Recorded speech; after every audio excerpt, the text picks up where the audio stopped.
Hello guys, देखिए आज हम जानने वाले हैं कि चक्रवृद्धि ब्याज को कैसे निकाला जाता है। तो बिना टाइम को गवाए हम इसको समझते हैं।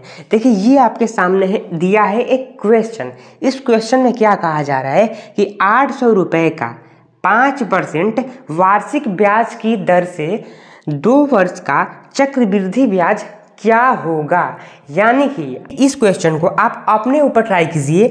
यानी कि आपने किसी को 800 रुपया दिया है, राइट। आपने किसी को 800 रुपया क्या किया है, दिया है।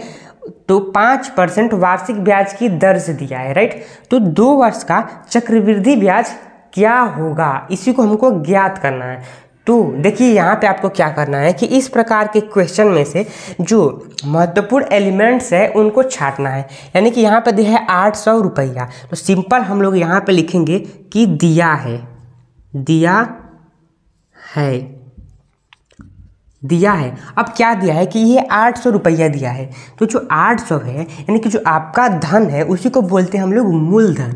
यहाँ पे हो जाएगा मूलधन। इसको इंग्लिश में बोलते हैं प्रिंसिपल। तो इसको डिनोट किससे करेंगे, पी से। यानी कि पी आपका कितना दिया है, 800 रुपया। तो यहाँ पे हम लोग लिख देंगे 800 रुपया। अब देखिए आपने पैसे को दिया है तो वो वार्षिक ब्याज की दर से दिया है। तो वो जो दर है वो कितना है, 5%।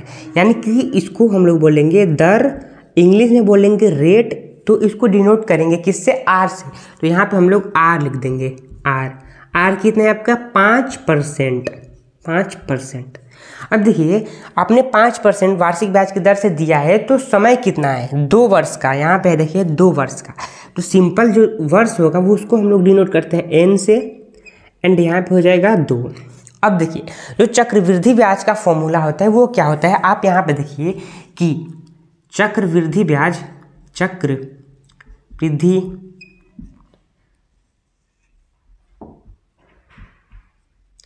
ब्याज इक्वल टू मिश्र धन, मिश्र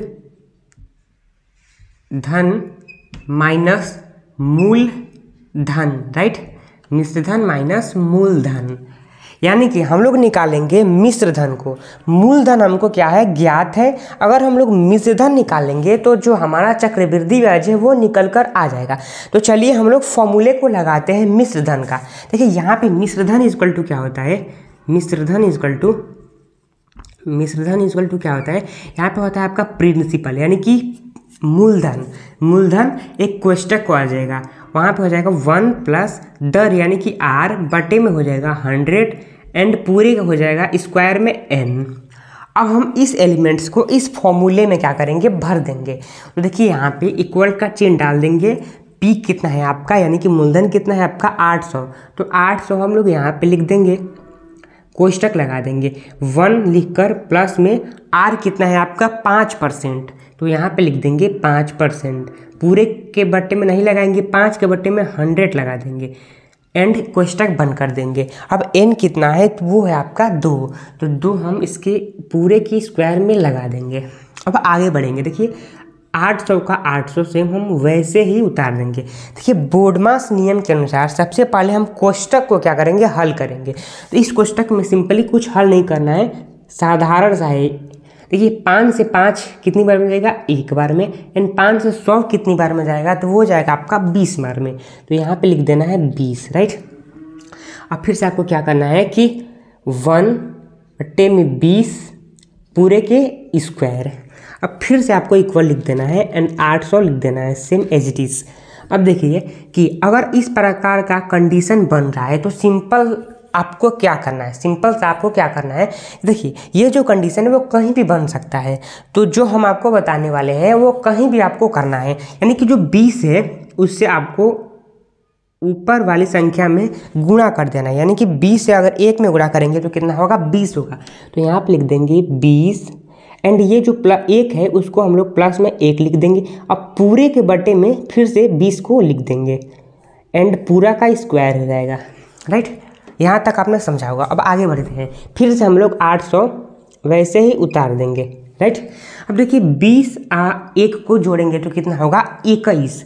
यानी कि 21 बटे में 20 एंड पूरे पे क्या हो जाएगा, स्क्वायर हो जाएगा, पूरे पे हो जाएगा स्क्वायर। अब हम लोग यहाँ पे इसको सॉल्व करते हैं।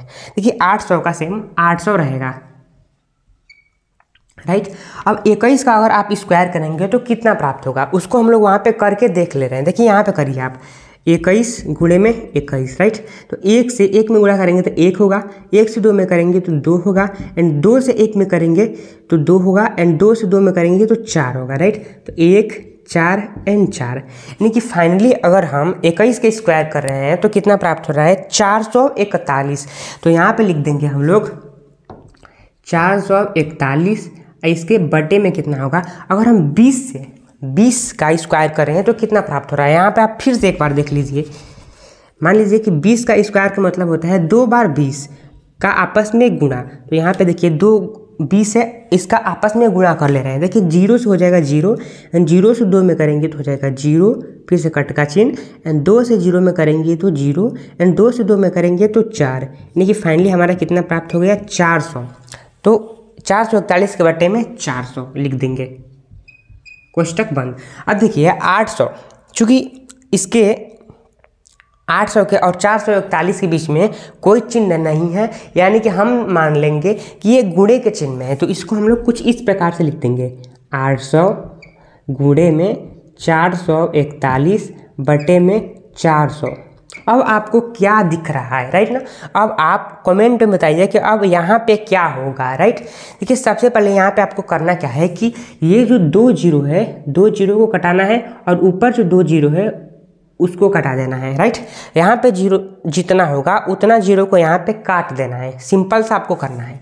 अब देखिए यहाँ पे 4, तो अगर 4 को हम 8 से कटाएंगे, यानी 8 को हम लोग 4 से कटाएंगे तो कितना बार में कटेगा, तो वो कटेगा आपका 2 बार में। तो 4 दूना का कितना होता है, 8, तो ये 2 बार में कट गया, राइट। अब ये जो 441 निकला है, ये जो 2 निकला है, उसका आपस में क्या करना है, गुणा। तो इसको करिए आप गुणा, यानी कि 2 गुणे 441, इसको आप करिए। देखिए यहाँ पे हो जाएगा 2, यहाँ पे 4 दूना 8, एंड 4 दूना 8, 882। ये हमारा निकल कर आ गया मिश्र धन। हमारा चक्रवृद्धि ब्याज नहीं निकला है, मिश्र धन निकला है। अब यहाँ पे देखिए कि चक्रवृद्धि ब्याज का फॉर्मूला क्या है, वो है आपका मिश्र धन माइनस का मूलधन। यानी कि हमारा जो मूलधन है वो कितना है, 800, और जो मिश्र धन है वो कितना है, 882। तो सिंपल से हमको क्या करना है कि मिश्र धन में से मूलधन को घटा देना है, यानी कि 882 में से 800 को क्या करेंगे, घटा देंगे। तो यहाँ पे हो जाएगा 882 माइनस का 800, तो कितना प्राप्त होगा, 82 प्राप्त होगा। तो ये जो 82 निकल कर आया है वही हमारा क्या है, चक्रवृद्धि ब्याज, चक्रवृद्धि ब्याज, चक्रवृद्धि ब्याज, राइट। तो ये वीडियोज, अगर आपको ये वीडियोज है वो अच्छा लगा होगा तो आप हमारे चैनल को सब्सक्राइब एंड लाइक कर दीजिए इस प्रकार के वीडियोज को देखने के लिए। तो धन्यवाद, मिलते हैं अगले नए वीडियोज में। आप हमारे चैनल पर बने रहिए।